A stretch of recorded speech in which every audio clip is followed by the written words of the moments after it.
22 जून 2025, एक तारीख जिसे आने वाले समय में दुनिया विनाश की सुबह के नाम से याद करेगी। सुबह के 4 बजे जब आधी दुनिया नींद में थी और आधी दुनिया जंग के खौफ में जाग रही थी, तभी अमेरिका ने वो कर दिखाया जो दुनिया को अंदेशा था लेकिन यकीन नहीं था। अमेरिका ने अपने सबसे घातक और अदृश्य B-2 स्टेल्थ बॉम्बर को हवा में उतारा। सीधे मिशोरी के व्हाइट मैन एयरबेस से उड़ान भरकर उन्होंने 3000 किलोमीटर का सफर तय किया और हमला बोला। ईरान की 3 सबसे सुरक्षित, सबसे संवेदनशील nuclear site Fordow, Natanz, Isfahan, इन साइट्स को सालों से ईरान ने दुश्मनों की नजरों से बचाकर रखा था।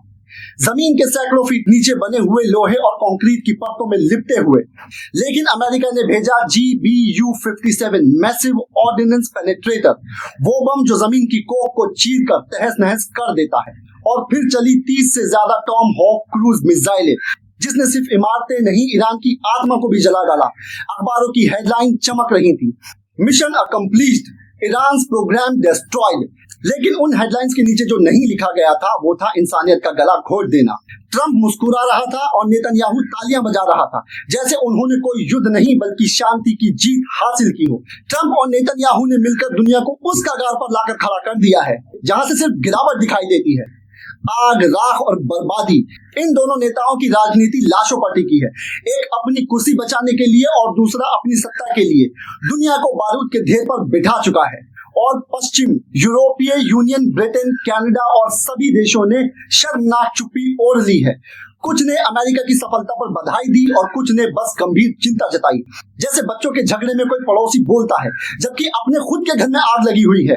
जिन्होंने यूक्रेन युद्ध में मानवाधिकार की दुहाई दी थी वो आज एक भी शब्द नहीं बोले, क्योंकि यह हमला उनका अपना था। लेकिन इस बार अमेरिका के अंदर कुछ बदल चुका है। सड़कों पर हजारों लोग हैं, बैनर उठाए नारे लगा रहे हैं, No more wars for Israel. Our children will not die for Netanyahu's empire. क्योंकि वो देख चुके हैं ईरान में 4500 से ज्यादा अमेरिकी सैनिक मारे गए। क्योंकि वो देख चुके हैं ईरान में 4500 से ज्यादा अमेरिकी सैनिक मारे गए। अफगानिस्तान में 20 साल की जंग और हासिल क्या हुआ? सिर्फ तालिबान की वापसी। लीबिया को आजाद किया गया, पर आज वो देश खुद को पहचान नहीं पाते हैं। इन जंगों में अमेरिका ने $8 ट्रिलियन से ज्यादा खर्च किए हैं। सोचिए अगर यही पैसे बेघर अमेरिकियों के लिए घर बनाने में लगते, कॉलेज एजुकेशन मुफ्त होती, हेल्थ केयर सिस्टम मजबूत किया जाता, मानसिक स्वास्थ्य संकट से जूझ रहे करोड़ों नागरिकों को मदद होती, शायद अमेरिका एक और जंग के बजाय एक नई उम्मीद का नाम बनता। लेकिन नहीं, नेतृत्व ने सत्ता चुनी, लोगों की जरूरत नहीं। बमों को खाना खिलाया गया, गरीबों को नहीं। CNN की रिपोर्ट में कहा गया है Fordow facilities is gone, there is no coming back. वहीं अल जजीरा ने कहा है अमेरिका ने मध्य पूर्व को फिर से युद्ध की आग में झोंक दिया है। वहीं न्यूयॉर्क टाइम्स ने कहा है mission was silent, swift and devastating. BBC की हेडलाइंस में लिखा है Middle East enters the most dangerous week decades. और फिर अमेरिका के राष्ट्रपति डोनाल्ड ट्रंप का बयान है Iran's nuclear program is obliterated. It's a message to the world, don't test America. Tehran से गूंज उठा जवाब। ईरान के सर्वोच्च नेता ने कहा है ये हमला नहीं है, ये जंग की शुरुआत है। अमेरिका ने हमारी आत्मा को ललकारा है, अब जवाब उसकी ही जुबान में मिलेगा। ईरान की सेना अलर्ट पर है। IRGC यानी रेवोल्यूशनरी गार्ड ने अपने बैलिस्टिक मिसाइल यूनिट को एक्टिव कर दिया है। शहीद सलामी 3, जुल्फिकार और खुर्रम शहर मिसाइल, ये सभी अब लॉन्च पैड पर तैयार हैं। अब ईरान क्या कर सकता है? स्ट्रेट्स ऑफ हॉर्मज को बंद कर सकता है। क्या आपको पता है दुनिया का 30% कच्चा तेल इसी रास्ते से जाता है, और अगर ईरान ने इसे बंद कर दिया तो पूरी वैश्विक अर्थव्यवस्था ठप हो सकती है।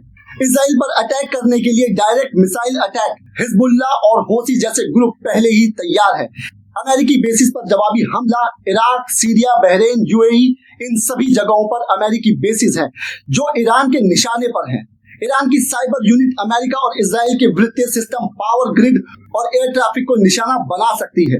ईरान संयुक्त राष्ट्र, रूस और चीन के माध्यम से अमेरिका को अंतर्राष्ट्रीय स्तर पर घेरने की तैयारी में है। और इस सब के बीच दुनिया खामोश खड़ी है। संयुक्त राष्ट्र ने एक आपातकालीन मीटिंग बुलाई है। रूस और चीन ने इस हमले को अंतर्राष्ट्रीय कानून का उल्लंघन बताया है। इंडिया, तुर्की, कतर और मलेशिया ने शांति की अपील की है, लेकिन शायद अब बहुत देर हो चुकी है। तेल की कीमतें $180 प्रति बैरल को पार कर चुकी हैं। ग्लोबल शेयर मार्केट गिर चुके हैं।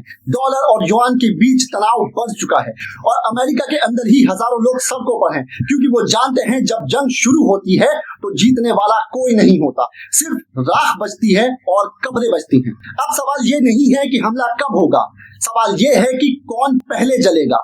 क्या ये तस्वीरें वर्ल्ड वॉर 3 की शुरुआत है? क्या इंसान अब इतना अंधा हो चुका है कि वो खुद अपनी दुनिया को खत्म करने निकला है? क्या हमारे बच्चों को अब सिर्फ युद्धों की कहानियां नहीं, उनकी सच्चाई भी जीनी पड़ेगी? ये हमला इतिहास में दर्ज होगा, लेकिन इंसानियत की आत्मा में एक और गहरा जख्म जोड़ दिया गया है। अब आने वाले दिनों में या तो पूरा मध्य पूर्व आग की भट्टी में झोंक दिया जाएगा, या फिर दुनिया आखिरी बार शांति की सांस ले रही है। अब ईरान सिर्फ गुस्से में नहीं, रणनीति में है। स्ट्रेट ऑफ हॉर्मुज को बंद करने की धमकी दुनिया की तेल नाली को रोक देने की ताकत रखती है।